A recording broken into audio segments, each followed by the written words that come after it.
दोस्तों trade deal के माध्यम से यूएस पार्टनर नहीं ढूंढ रहा, यूएस गुलाम ढूंढ रहा है। अब देखिए ये बात हम सब तो जानते थे, लेकिन अब ये यूएस भी खुल के कहने लगा है। ये दोस्तों पीक इंपीरियल मोमेंट है यूएस एम्पायर का, जो कि ऑलरेडी एम्पायर इन डिक्लाइन है।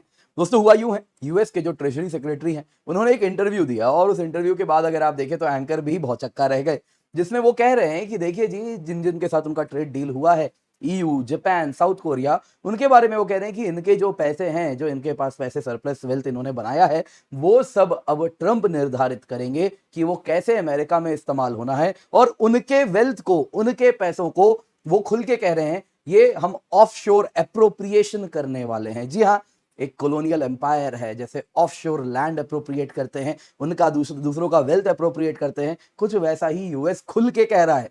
दोस्तों यही कारण है कि भारत ने ट्रंप के साथ कितने भी अच्छे संबंध क्यों ना हो, जब इस प्रकार के डील की बात होगी तो भारत ने साफ साफ कह दिया ऐसे डील केवल गुलाम करते हैं। तो पाकिस्तान में उन्हें वो दिखा तो वो वहां चले गए, लेकिन भारत के साथ ये नहीं होने वाला। सबसे पहले दोस्तों आप स्वयं इस इंटरव्यू को देखिए जो मैं आपको यहां पर दिखाने वाला हूं, आप जरा इसको देखिए। We have these agreements in place where the Japanese, the Koreans, and to some extent the Europeans will invest in companies and industries that we direct them largely at the president's discretion. It's almost like an offshore appropriation. I'm not sure we've ever had anything like that in the States before. Well, Larry, I think a good framing of that is other countries, in essence, are providing us with a sovereign wealth fund. The way to think about it is these huge surpluses accumulated offshore.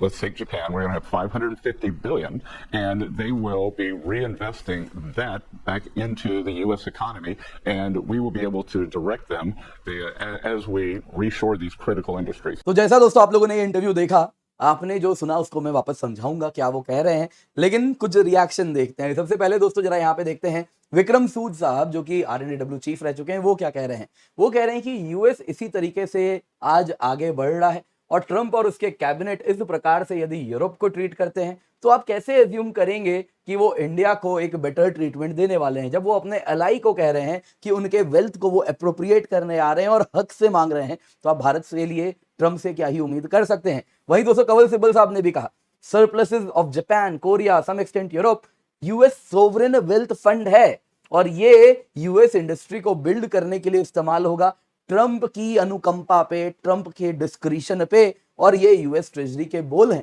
तो ये क्या कह रहे हैं, ये अपने आप में सब कुछ बता रहा है। This is shocking, this is amazing. दोस्तों यहाँ पे जो एंकर थे वो भी कहे क्या कहना चाह रहे हैं, ऐसा हो सकता है। तो काफी लंबा इंटरव्यू है, हालांकि वो मैं आपको कुछ अंश ही दिखा पा रहा हूँ ऑब्वियसली। तो यहाँ पे दोस्तों अगर आप देखें तो आर्नॉल्ड बर्ट्रैंड ने एक बड़ा अच्छा आर्टिकल लिखा है इसमें, और उसमें उन्होंने कहा कि देखिए यूएस ट्रेजरी सेक्रेटरी ने जो कहा है ये विदाउट एग्जैजरेटिंग सबसे एक्स्ट्रा ऑर्डिनरी बात है जो इन्होंने कही है। ये सभी यूएस अलाइज, सबसे पहले तो यूरोपियंस को देखना चाहिए। एक लंबा आर्टिकल है और इन्होंने एक आर्टिकल भी लिखा है इस पे कुछ यूरोप की दुर्दशा पे, तो बड़ा इंटरेस्टिंग है, बड़ा आई ओपनिंग है। तो उसके बेसिस पे हम काफी कुछ आज चर्चा भी करने वाले हैं। पर दोस्तों इससे पहले आगे बढ़े, कुछ इंपॉर्टेंट आयाम है जो हमें जानने होंगे, जो आज के वीडियो में हम देखेंगे। सबसे पहले इसके बाद भारत आखिरकार किसी भी हाल में ऐसे ट्रंप के साथ डील नहीं करने वाला, स्ट्रेटेजिक ऑटोनॉमी हम किसी भी कीमत पे नहीं देने वाले, इंडिया गुलाम नहीं है। जापान, ईयू की कुछ मजबूरी है जिस वजह से आप उन्हें आर्म ट्विस्ट कर रहे हैं और वो हो रहे हैं, लेकिन ये उम्मीद मत कीजिए भारत की भी वैसी ही है।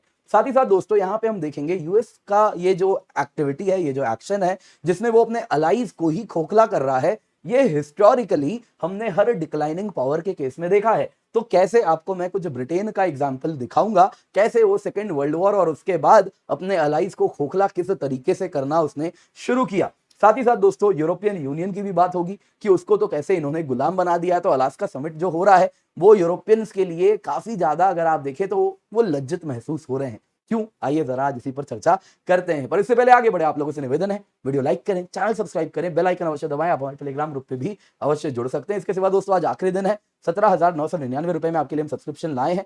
पिन कमेंट में लिंक है, यूज द कोड KC10। दोबारा फिर ये डिस्काउंट नहीं आएगा, इस कीमत पे सब्सक्रिप्शन नहीं मिलेगी, तो जल्दी से जाएं, जाके जुड़ जाएं। ऑफर आज खत्म हो रहा है। Use the code KC10, Hindi English सभी में आप पढ़ सकते हैं। 1 साल का आपको सब्सक्रिप्शन इस अफोर्डेबल प्राइस पे मिल रहा है। इंडिया के बेस्ट एजुकेटर्स के द्वारा आपको पढ़ाया जाएगा।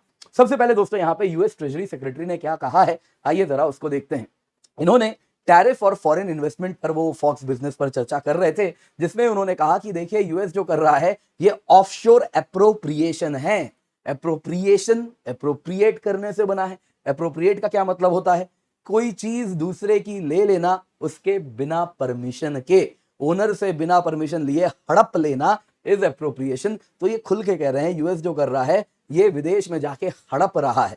आगे सुनिए, उन्होंने कहा जो जापान, कोरिया, यूरोपियन नेशंस हैं वो सभी के सभी उनको यूएस अब निर्देश देगा कि आप कैसे अपने वेल्थ को अमेरिका के तरफ डाइवर्ट करने वाले हैं और अमेरिकन सोवरेन वेल्थ फंड में आपको कंट्रीब्यूट करना है ताकि अमेरिका आगे बढ़े। दोस्तों उन्होंने साफ साफ कहा है कि ये अमेरिकन सोवरेन वेल्थ फंड है, मतलब जो पैसा सालों में जापान ने दुनिया को सामान बेच बेच के जो उसने सरप्लस जमा किया, यूएस कह रहा है ये अमेरिकन है, अमेरिकन सोवरेन वेल्थ फंड है। अब दोस्तों ये बता रहा है कि अमेरिका इनको केवल और केवल एक ही प्रिज्म से देखता है, वो है गुलामी का। उनके लिए ये गुलाम बन चुके हैं। दोस्तों ये एक modern form of colonial exploitation है जिसमें यूएस अगर आप देखें तो मिलिट्री एंड इकोनॉमिक डोमिनेंस जो है उसको लेवरेज कर रहा है ताकि अलाइज से ही रिसोर्सेज एक्सट्रैक्ट कर सके। और इस तरीके से अगर आप देखें तो ये वही कर रहा है जो हिस्टोरिकली कॉलोनियल पावर्स ने किया है। ईयू दोस्तों एक मॉडर्न यूएस कॉलोनी बन के उभर गया है। ईयू दोस्तों आज तक जो उसने दुनिया के ऊपर किया आज उसको वही चीज झेलनी भी पड़ रही है, taste of your own medicine. Europe दोस्तों जिस प्रकार से अलास्का के नेगोशिएशन से निकाल के फेंक दिया गया है, ये दोस्तों बड़ा ह्यूमिलिएटिंग मोमेंट है यूरोप के डिप्लोमेटिक हिस्ट्री में। यूरोप दोस्तों हिस्टोरिकली क्या किया उसने, हिस्टोरिकली अलग अलग देशों के कॉन्टिनेंट्स के जो बॉर्डर्स हैं वो उसने डिसाइड किए। फॉर एग्जांपल आप देखिए ना, ये अफ्रीका का बॉर्डर आप देख आपने सोचा होगा अफ्रीका के बॉर्डर्स इतने स्ट्रेट लाइन कैसे होते हैं।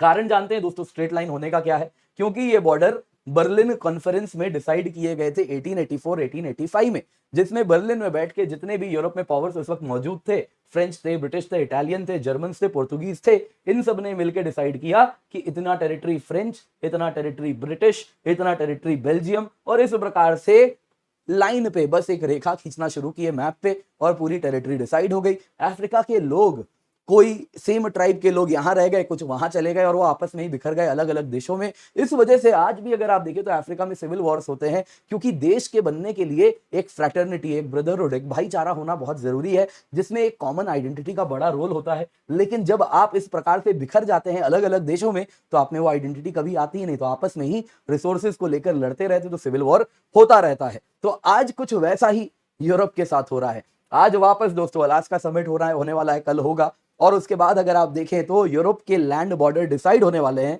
और इसमें यूरोप का कोई रोल नहीं है। तो जो इन्होंने दुनिया के साथ किया है आज इनके साथ हो रहा है। यूएस दोस्तों अपने मिलिट्री प्रेजेंस से, इकोनॉमिक पॉलिसीज से यूरोप को उसने मार्जिनलाइज करके रखा है। आज दोस्तों जब बात हो रही है यूरोप के सिक्योरिटी की, यूरोप के इकोनॉमिक फ्यूचर की, उसमें यूरोप का कोई रोल ही नहीं है, वो स्टेक होल्डर ही नहीं है। मानो जैसे अमेरिका का वो गुलाम है, अमेरिका जैसा चाहे वैसे उसको बाहें उसकी मरोड़ सकता है। दोस्तों ये सबऑर्डिनेशन जो यूरोप का हुआ है ये इस वजह से हो रहा है क्योंकि वो यूएस की छत्रछाया में जी रहा है। यूएस मिलिट्री प्रोटेक्शन है नेटो के माध्यम से, जिस वजह से यूरोप चाह के भी इंडिपेंडेंटली एक्ट नहीं कर पाता। और उसके ऊपर अब ये बात जो इन्होंने कह दिया है कि हम जैसे चाहें इनके वेल्थ को अपना सोवरेन वेल्थ फंड की तरह ट्रीट करेंगे, ये दोस्तों घाव में नमक लगाने के बराबर है। जिसमें अब वो कह रहे हैं कि देखिए कॉलोनी में एक इकोनॉमिक प्लंडर भी होता है, तो अब वो इकोनॉमिक प्लंडर वाला स्टेज भी आ गया है, जिसमें यूरोप के वेल्थ को, यूरोप के पैसे को यूएस कह रहा है जी ये मेरा सोवरेन वेल्थ फंड है, मैं जैसे चाहूं वैसे इस्तेमाल करूंगा, तुम्हें निर्देश दूंगा, मेरे यहाँ पैसे तुम्हें डालने पड़ेंगे। ट्रंप चाहेंगे जिस कंपनी में पैसे जाने हैं उस कंपनी में पैसे जाएंगे। दोस्तों ये बहुत बड़ा अगर आप देखें तो अमेरिका की मानसिकता को यहाँ उजागर किया जा रहा है। वही दोस्तों यूएस के बारे में भी चर्चा होगी। तो यूएस जो कर रहा है एक डिक्लाइनिंग एम्पायर ऐसा ही बिहेवियर शो करता है। अगर आप देखें तो हर एम्पायर डिक्लाइन क्यों होती है, क्योंकि लास्ट में इकोनॉमिक फेलियर होता है। इकोनॉमिक फेलियर क्यों होता है, क्योंकि इतना ज्यादा फाइनेंशियल बर्डन हो जाता है उसके ऊपर, क्योंकि बहुत बड़ी टेरिटरीज उसे मेंटेन करनी होती है, जिसके लिए मिलिट्री प्रेजेंस दूर दूर तक चाहिए होता है, तो वो सर्वाइव नहीं कर पाता। आज यूएस में भी 37 ट्रिलियन, 39 ट्रिलियन, 38 ट्रिलियन, मतलब कुछ दिनों में ये नंबर बढ़ जाते हैं। तो इतना बड़ा डेट है कि ये सर्वाइव ही नहीं हो सकता, ये फटना तय है। लेकिन दोस्तों यहाँ पे जब कोई एम्पायर डिक्लाइन पे होती है तो क्या करती है, वो सबसे पहले दुश्मनों को काउंटर करना चाहती है। दुश्मन झुकते नहीं है, या फिर जो विरोधी हैं जो उसके प्रभाव में नहीं है वो झुकेंगे नहीं, वो कहेंगे अपना रास्ता देख लो, हमें हमारे ऊपर कोई फर्क नहीं पड़ेगा। फिर वो क्या करेंगे, फिर उसी को आर्म ट्विस्ट करेंगे जो उस पर निर्भर करता है, जो यूजुअली उसका अलाइज होता है। तो ये डिक्लाइनिंग एम्पायर्स का पैटर्न है। यूरोप ने चाइना की बाहें मरोड़ना चाहा, उसने भारत का चाहा, ब्राजील का चाहा, सब ने ट्रंप को चलता कर दिया। लेकिन आज आप अगर देखें तो वो किसकी बाहें मरोड़ रहा है, अपने ही अलाइज की, जो उसके ऊपर भरोसा करके उसके न्यूक्लियर अम्ब्रेला में आ गए। क्या जापान, क्या यूरोप, क्या साउथ कोरिया, सब वही हैं। तो आज दोस्तों जो यूएसए कर रहा है, यूके ने भी किया है। यूके ने दोस्तों sterling area and currency control करके एक पॉलिसी बनाई थी during and after second world war. इसके अंतर्गत क्या होता था कि पहले जो जो यूके के गुलाम थे, आजादी होने के बाद भी कॉमनवेल्थ का भी हिस्सा बन गए, तो भी आपको कहा जाता था कि आपको अपने फॉरेन एक्सचेंज रिजर्व्स यूके के स्टर्लिंग में मेंटेन करने हैं, पाउंड स्टर्लिंग में मेंटेन करने हैं। इन शॉर्ट, आपको यूके का जो ट्रेजरीज है, जो ट्रेजरी बिल है, जो गवर्नमेंट सिक्योरिटी है, आपको उसमें निवेश करना होगा और इस तरीके से आपके foreign exchange reserve pound sterling में मेंटेन हो जाएंगे। तो इस तरीके से यूके को क्या होता था, डेट फाइनेंसिंग होती थी यूके के पास, उसने उधार डाला और भारत, पाकिस्तान, श्रीलंका और दुनिया भर के जो है ब्रिटिश एम्पायर का हिस्सा रहे, सब ने अपना पैसा, मैं आजादी के बाद की बात कर रहा हूं, तब भी चला है कुछ सालों तक। तो उसके पहले तो ब्रिटिश इंडिया और ये सारे देशों ने क्या किया, जो भी वेल्थ था उसमें वो डाला करते थे, स्टर्लिंग में डाला करते थे। यूके को क्या होता था, इससे पैसा मिलता था, उधार मिलती थी, जिससे वो वर्ल्ड वॉर के टाइम में अपने यहाँ पैसे लगाता था और वर्ल्ड वॉर के बाद अपने यहाँ जो रिकवरी थी उसको फिनेंस करता था। कहा जाता है मार्शल प्लान से जो पैसा यूके को मिला है, उससे ज्यादा पैसा उसने इस प्रकार से अपने अलाइज को लूट के किया है, जो इनके ऊपर निर्भर करते थे उनको लूट के किया है। हालांकि मैं अलाइज शब्द इसलिए बड़ी जिम्मेदारी से प्रयोग कर रहा हूं क्योंकि आजादी के बाद भी ये सिस्टम चलता रहा है। तो सो कॉल्ड जिनको अलाइज बोलते थे वही खोखला करते थे अंदर से। इंडिया की बात बताता हूं, जो टोटल स्टर्लिंग बैलेंस था ना, उसका 40% इंडिया के द्वारा ही एक्यूमुलेट हुआ था। 19 फिर क्या हुआ, हमारा ये जो स्टर्लिंग बैलेंस बना रहा, आजाद भी हो गए। 1949 में अमेरिका का वर्चस्व आ गया, तो अमेरिका ने कहा अपने पाउंड स्टर्लिंग को डिवैल्यू करो डॉलर की तुलना में। तो हमारा भी क्या था, हम भी स्टर्लिंग में सब कुछ मैनेज करते थे। रातों रात जो स्टर्लिंग हमने होल्ड करके रखा था, ब्रिटिश पाउंड हमने होल्ड करके रखा था, वो यूएस डॉलर की तुलना में डिवैल्यू हो गया और हमारी जो स्टर्लिंग होल्डिंग थी वो बहुत ज्यादा गिर गई, तो हमारे ऊपर भी इसका प्रभाव पड़ा। तो ये दोस्तों होता है जब आप अपने आप को किसी और के अंदर इस प्रकार से रखते हैं। आज भी दोस्तों जो यूएस गवर्नमेंट सिक्योरिटी होल्ड कर रहे हैं, दुनिया कर रही है, US government securities, treasury bills hold करती है। कल को जब डॉलर डिवैल्यू होगा तो उनके फॉरेन एक्सचेंज रिजर्व्स भी इसके साथ ही डिवैल्यू होंगे, क्योंकि डॉलर भी कुछ, अगर हम हिस्टोरिकली देखें तो एक्सट्रापोलेट करें तो उसी रास्ते चलना शुरू कर दिया है। तो यूएस दोस्तों एक एम्पायर इन डिक्लाइन है, जिसकी तूती पहले जैसे अब बाकियों पे नहीं बोल रही है, तो अपने अलाइज को ही सबसे पहले ये ठगना शुरू कर रहा है। अब यही कारण है दोस्तों, भारत ने ट्रंप को रिजेक्ट कर दिया, क्योंकि हमें डील चाहिए, हमें इस प्रकार से कुछ नहीं चाहिए, गुलामी नहीं चाहिए। जो गुलामी आपकी कर रहे हैं उनके साथ आप इस प्रकार का डील कीजिए, लेकिन भारत से आप ये उम्मीद मत कीजिए, हमें विन विन ट्रेड डील चाहिए। दोस्तों भारत वैसे स्ट्रेटेजिक ऑटोनॉमी, नॉन अलाइनमेंट में यकीन करता है, तो इंडिया सभी देशों के साथ फॉरेन रिलेशंस बना के रखता है और इस वजह से हम किसी एक पर, सिंगल पावर पर ज्यादा निर्भर भी नहीं करते। इंडिया ने दोस्तों अपने स्ट्रेटेजिक इंटरेस्ट को हिस्टोरिकली प्रायोरिटाइज किया है कि हम आजाद रहेंगे, हम स्वतंत्र रहेंगे, किसी के गोद में जाके नहीं बैठने वाले। और इसी वजह से जो यूएस डिमांड से हमने फुलफिल नहीं की, क्योंकि हमारे पास वो ऑटोनॉमी है। हमें चाइना से, पाकिस्तान से निपटने के लिए अमेरिका की वैसी जरूरत नहीं है। लेकिन अगर आप देखें यूरोप को, जापान को, उनको अपने एडवर्सरी से निपटने के लिए अमेरिका के चरण में लौटना पड़ता है। तो इस वजह से आप अगर देखें तो ये लग्जरी है जो हमारे पास है और जिसको हमने एक्सरसाइज किया। यूरोपियन नेशंस के पास वो नहीं है, जापान के पास वो नहीं है। दूसरी बात दोस्तों, हमारा ट्रेड डाइवर्सिफाइड है। यूएस एक्सपोर्ट्स 2% ऑफ जीडीपी है, तो ऐसा कोई फर्क नहीं पड़ रहा। ऑलरेडी अगर आप देखें तो एसएनपी ने भारत का BBB- से BBB रेटिंग कर दिया है, जो कह रहे हैं कि ट्रंप कुछ भी करें, भारत की अर्थव्यवस्था को कोई फर्क नहीं पड़ने वाला।